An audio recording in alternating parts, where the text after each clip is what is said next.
to an amateur wannabe media critic like me, who often lets his book purism stand in the way of appreciating mass appeal TV shows and movies, there's nothing in the world more terrifying than a poor A Song of Ice and Fire adaptation. Sadly, we're already 0 for 2. Okay, Game of Thrones was actually an amazing TV show for almost its entire run, and I loved House of the Dragon Season 1, for the most part. But these are not anywhere close to faithful adaptations of George R.R. Martin's work. Here's what I mean by faithful. I don't care if TV writers make any change from the source material they want. Their priority has to be creating a great show, not translating from a book to a screen with 100% purity. But the TV show has to be better for having made those changes, and the core themes and heart of the source material must be maintained, or else you're not doing an adaptation anymore. And I'm aware how subjective my criteria are. I mean, we'll all have varying interpretations about the heart of A Song of Ice and Fire, but that's kind of what I do here. As a self-appointed arbiter of what makes a great George Martin adaptation, I can tell you that Game of Thrones completely lost the plot somewhere around Season 5. But you need the bad pussy.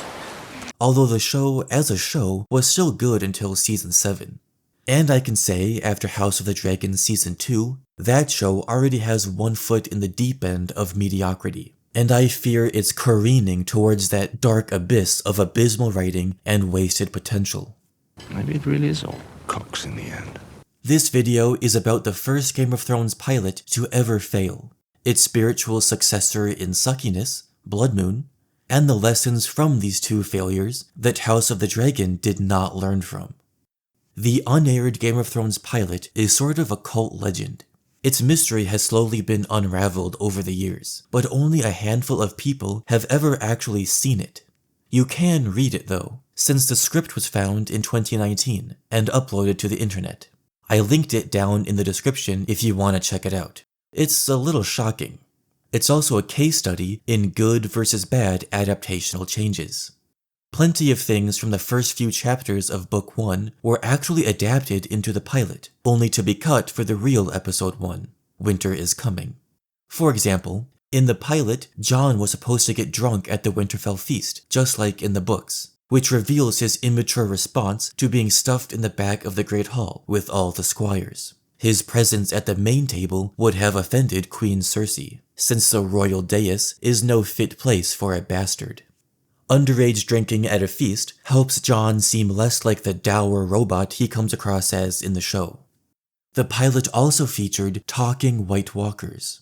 In the prologue, we read that the others have a mysterious language which sounds like the cracking of ice. They have personality too, as we see them mocking Waymar and Will. David J. Peterson, who created the Dothraki and Valyrian languages for Game of Thrones, also created a language called Scroth for the White Walkers. Here's a sample he shared of how Scroth sounds.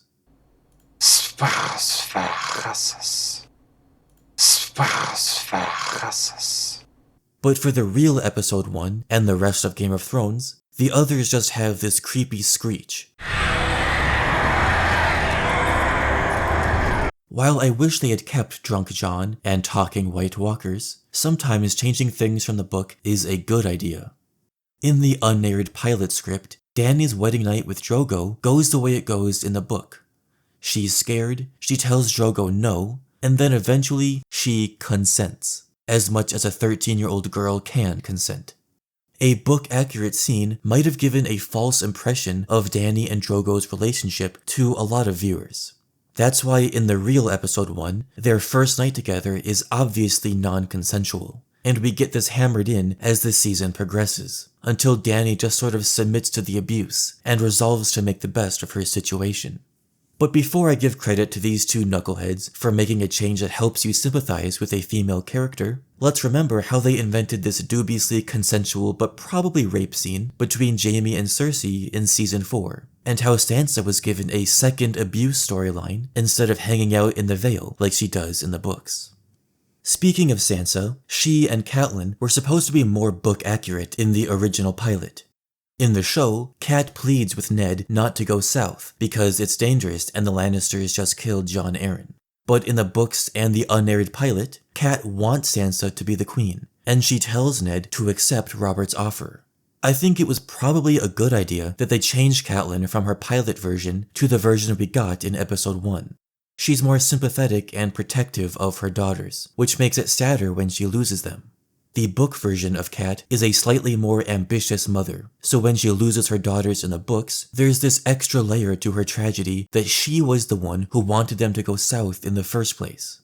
Let me know which Catelyn you would have preferred. Overall, the unaired pilot was unaired for a reason. It was mostly terrible. Some people found it downright boring, whereas Craig Mazin said it had massive problems. But like I said, it was actually more faithful to the books in some ways than the episode 1 we got. The Game of Thrones pilot was horrible because it was just a horrible script. Its attempted successor, Bloodmoon, managed to be even more horrible in much more irreversibly disrespectful and costly ways. In June 2018, the first Game of Thrones spin-off was officially announced. For years, HBO had wanted to capitalize off the height of Game of Thrones, so all sorts of different ideas were pitched.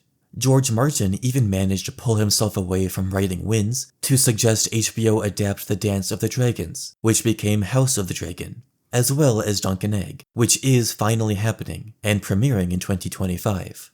HBO made the groundbreaking discovery that listening to the man who invented the IP they were making millions off of might have some good ideas about how to adapt the IP.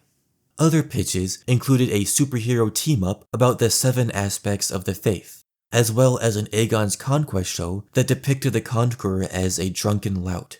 Compared to these geniuses, Jane Goldman looked like Albert Einstein with her Bloodmoon pitch. Here was HBO's official description of Bloodmoon.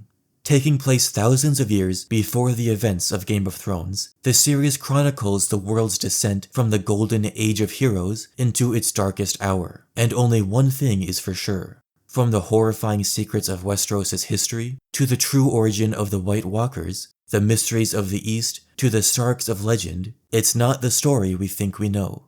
It's not the story we think we know. That should be the motto of every screenwriter who ever thought they knew the story better than its original creator.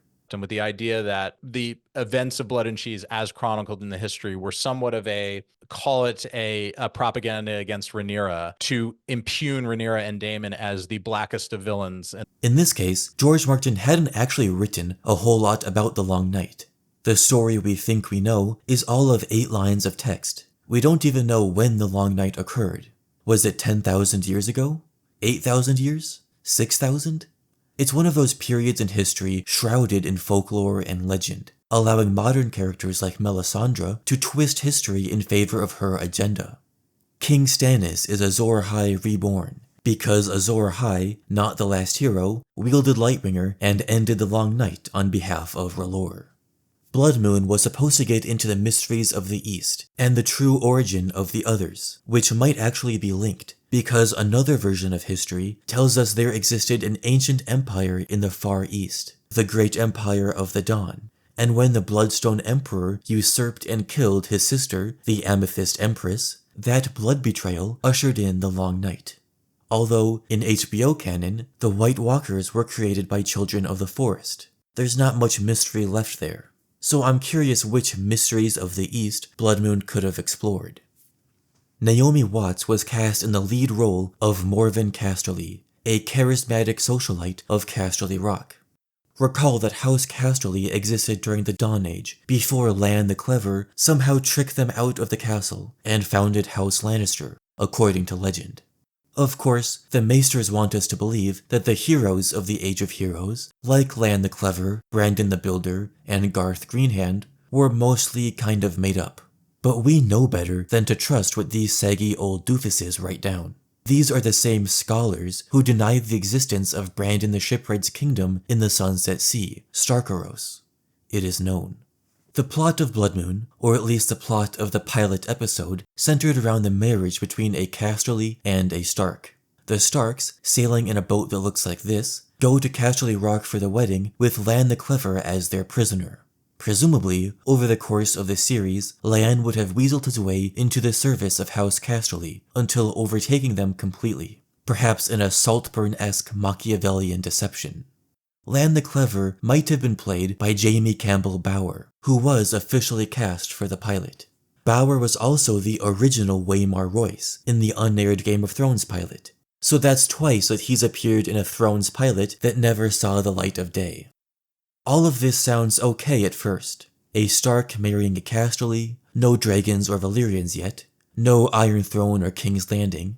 Alright, that armor is kind of Trojan looking, and yep, that's a chariot of fire. But wait, is that a 7-pointed star? Is Naomi Watson a sept? Huh? According to this book from 2022, Bloodmoon was set almost 5,000 years before Game of Thrones. We can argue about whether the Long Night happened 6,000 or 8,000 or 10,000 years ago, but nowhere does it say the Long Night occurred less than 5,000 years ago. This sounds trivial and unimportant, and in the wider context of our existence in the universe, it is. But this timeline alteration has what George Martin would say are butterfly effects. You see, Bloodmoon probably wanted to compress the A Song of Ice and Fire timeline to make the Long Night occur at the same time as both the Age of Heroes and the coming of the Andals.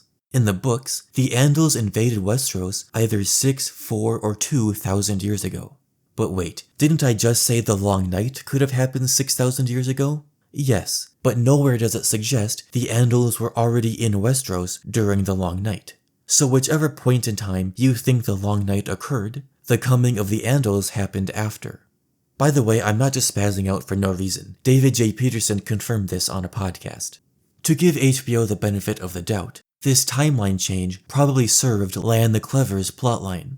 While some sources claim he was a first man, we read that some say he was an Andal adventurer from across the Narrow Sea, though this was millennia before the coming of the Andals to Westeros. So maybe the Bloodmoon writers really wanted to make Lan the Clever an Andal, so they moved up the Andal invasion to having already occurred. Although, I don't see why Lan couldn't have been an Andal regardless. I mean, they had boats, and the Narrow Sea is famously narrow. It's not like Lan led an army to Westeros. Couldn't he have just come alone? Or maybe there's more nuance to this. Maybe in Bloodmoon, the Andals haven't fully invaded. Just some of them have. So some parts of Andal culture, like the Faith of the Seven, is slowly becoming adopted by the First Men. Remember, things happen over the course of hundreds of years. Christianity spread to Germanic people in Europe before they were officially part of the Roman Empire, for example. However, I've really got no defense for Bloodmoon's worst mistake. An HBO executive said, tonally, it felt very adult, sophisticated, and intelligent, and there was a thematic conversation at the center of it about disenfranchisement in the face of colonialism and religious extremism. Game of Thrones and George Martin's books explore these topics too. Valyria went from a tiny population of shepherds to a slave empire encompassing almost all of Western Essos at its height. And with characters like Melisandre and Aeron Damphair, fanatics of the Red and Drowned Gods respectively, not to mention the Faith Militant, an organization of religious fanatics that's been a major part of Westerosi history, George is certainly warning against religious extremism as well. But Bloodmoon only had white people in it. First Men, Casterlys, Starks, Andals, hell, even the White Walkers are white. So their grand idea for diversity was insanely racist. These people are courageous. Mongrels. According to leaks, Bloodmoon was going to make the Children of the Forest portrayed only by black actors. Now again, to be completely fair, this is all according to leaks. They seem reliable to me, and I'll link sources below so you can decide for yourself. And we can see that black actors got cast in roles with names like Cloud and Lake, which sound like Leaf, who was in Game of Thrones. According to these leaks, the Children of the Forest began as a race of black humans, but they got magically cursed by the Green Men, who were helping the First Men. Connecting the dots with Game of Thrones, the Children of the Forest decided to get revenge against humanity by creating the White Walkers. So if these leaks were true, it's probably for the best that HBO didn't make a show where its only black characters all got turned into magical non-human tropes. Too bad it cost them over $30 million to realize their pilot was awful. For comparison, the unaired Game of Thrones pilot cost about $10 million. That's $11,868,857.76 in 2019 dollars, making Bloodmoon an $18.1 million more expensive mistake at the time of its cancellation. Sheesh. According to other leaked information, Bloodmoon was called Bloodmoon because an actual blood moon, or an eclipse, would have appeared along with a meteor shower. This astronomical event would have either caused or coincided with the long night. I love that sort of weird shit, but overall, Bloodmoon probably would have been a disaster. It's been locked away in a top secret vault, and even George Martin himself hasn't been allowed to watch it, despite making it publicly clear on his blog that he expected to see the pilot soon. This was just over a month before the show was cancelled. I do give Bloodmoon credit for wanting to explore a very mythical period of Ice and Fire history. The origins of the Others, the Age of Heroes and Lan the Clever, the Children of the Forest and the Green Men, the magical elements of this series were so often ignored in Game of Thrones that it would have been awesome to have an entire series set in a very magical time period. In Game of Thrones, all of the Stark kids, very much including Jon, were supposed to be wargs. Instead of the creepy uncle version of Euron that we got, he's supposed to be this nightshade-addicted wannabe sorcerer who has a horn called Dragonbinder and a suit of armor from the ruins of Old Valyria. The White Walkers were supposed to have their own language, and Dany should have been having prophetic dragon dreams and talking about prophecies with Quaithe. Benioff and Weiss, by their own admission, watered down the fantasy elements of the fantasy series they were adapting. Bloodmoon, from the little we know about it, wouldn't have shied away from fantasy at all, but HBO Thanos snapped it out of existence. Luckily, they went on to produce House of the Dragon, a series with no controversial casting decisions and unwavering loyalty to the source material, right? A lie. Take it out. George Martin has always been concerned with adaptations being faithful to the IP they're adapting. Here's a blog post from 2008 where he tells everyone to relax, since David and Dan wrote a very faithful Game of Thrones script. Well, that aged terribly, didn't it? And here's George in 2024 chastising screenwriters for taking source material and making it their own. They never make it better though. 999 times out of 1,000, they make it worse, says George. After House of the Dragon Season 2 ended, he made his infamous Beware the Butterflies post. There, he criticized the writers for making a small yet needless change now that will have toxic effects later on. His example was Prince Maelor, and you can read his now deleted post for yourself if you're okay with spoilers. I put the archive link down below. During the production of Bloodmoon, George Martin said almost the entire story came from its showrunner, Jane Goldman, and very little came from himself. Martin was left scratching his head because of all the pure invention by the Bloodmoon writers. And there's been plenty of pure invention by the House of the Dragon writers too. Let me remind you that I do not care if screenwriters make changes from the books they're adapting. The problem with House of the Dragon Season 2 is that these changes make the story worse, and they make some of its characters act the opposite of how they'd act in the book.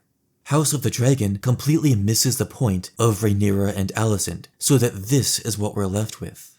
Allow me to be more specific. The original Game of Thrones pilot failed because it was just a bad script. D&D were told it had massive problems, and people who watched it didn't even realize that Jaime and Cersei were siblings. The Bloodmoon pilot failed because it was entirely focused on a period with almost zero source material. I do believe original content could thrive in the Thrones universe, but Bloodmoon's original content was deemed unviewable to even George Martin himself. House of the Dragon, however, never got a pilot. It went straight to series order, and Season 1 was largely amazing. But House of the Dragon's flaw, which is now obvious after Season 2, is that it inherently disregards some of the core aspects of George's story. Sure, we're technically seeing a civil war within House Targaryen, but that is not Rhaenyra Targaryen. That's not Alicent Hightower. This is Daemon Targaryen, but this is not. What the hell happened, man? Rhaenyra and Alicent's relationship is by far the worst mistake in House of the Dragon. It's one of those butterfly effects. At first, the issue is small. Alicent begrudgingly stays on Team Green even though she had just announced her support for Rhaenyra the night before, because she misunderstood Viserys' dying wish, and she must now crown Aegon. But even here, in this carriage, Alicent loves Aegon, her terrible son. You imbecile. This makes her terrible too, and that's exciting, but we can't have evil women on our dragony incest show. If Condal and Hess wanted to tell a story about the doomed love and on-again, off-again friendship between two women just trying to figure things out, then make that story. Don't use Westeros and George Martin's characters as a playground to tell your own narrative. Because Alicent Hightower would never sell out her own children, no matter how despicable they are, and no matter how powerless they make her feel. In the books, Alicent says, Aegon and his brothers are the king's trueborn sons, with a better claim to the throne than her brood of bastards. Daemon will find some pretext to put them all to death, even Helaena and her little ones. In the show, Alicent herself condemns her children to death. Rhaenyra Targaryen would never spend weeks and months dithering about Dragonstone because she's afraid people will get hurt in the civil war for her throne. In the books, after the shocking news of Aegon's coronation and her subsequent stillbirth, Rhaenyra says, They stole my crown and murdered my daughter, and they shall answer for it. And unlike in the show, the real Rhaenyra never loses this fire. She does shut herself away with grief, allowing Jacaerys to assume command of the war. But Rhaenyra would never try that septa shit. Rhaenys Targaryen would never be so inconsistent to bemoan the patriarchal order of things that kept the throne from her years ago, and then show forceful opposition to the patriarchy winning out over a second generation, and then assume the wise and peaceful persona she wears in Season 2. She keeps saying that a war between dragons and kin will be too costly, but she never gives an alternative. Because, as everyone else knows, there is no alternative. Rhaenyra can either give up her claim or fight for it. Once Aegon was crowned, peace was no longer possible, and it made all these women come across as weak and poorly written for thinking otherwise. If you want the message to be that men shouldn't be so eager to go to war, then there better be an actual alternative to war. At this point, there isn't one. So instead of making Rhaenyra and Rhaenys, and even Alicent, hesitant to fight, just adapt them how they are in the books. Rhaenyra wants the throne because it's hers. Aegon wants the throne because it's his. They're all terrible for getting thousands of people killed in a nationwide civil war, but that's the story you're adapting. Adapt it. Helaena would never dismiss the actual death of her son and the potential deaths of her daughter and the rest of her family so she can appear in a weirwood vision essentially telling the enemy she's on their side. I mean, what are we supposed to interpret from this scene? Helaena is guiding Daemon, the man responsible for killing her child, into supporting Rhaenyra as queen, who plans on killing Helena's brother-husband and potentially the rest of her family as well. I must put an end to the opposition. I must take Aegon's head. In one scene, the writers have ruined the made-up arcs of two characters. First of all, we're just rehashing Daemon's arc from Season 1, where he realizes that Viserys loved him but couldn't trust him, and that the throne must go to Rhaenyra. Now, he's realized that Viserys loved him but couldn't trust him, and the throne really must go to Rhaenyra because it turns out Viserys' prophecy stuff is true. It takes away the gravity of this scene from last season, and it allows Daemon to shirk himself of the responsibility of actually making his own decision to help Rhaenyra, his wife, who he already declared for. While the Dance of the Dragons begins as a story between the princess and the queen, it eventually moves on. Aegon is the leader of Team Green. He's Rhaenyra's opposition, not Alicent anymore. And these changes have not made House of the Dragon a better show. They've made its central female characters all peaceful and boring, and they've made its male characters all hasty and quick to war. It lacks the subtleties and complexities of George Martin's original work, and it misses the heart of his words and characters. That's why House of the Dragon is failing as an adaptation. It's still pretty good TV though.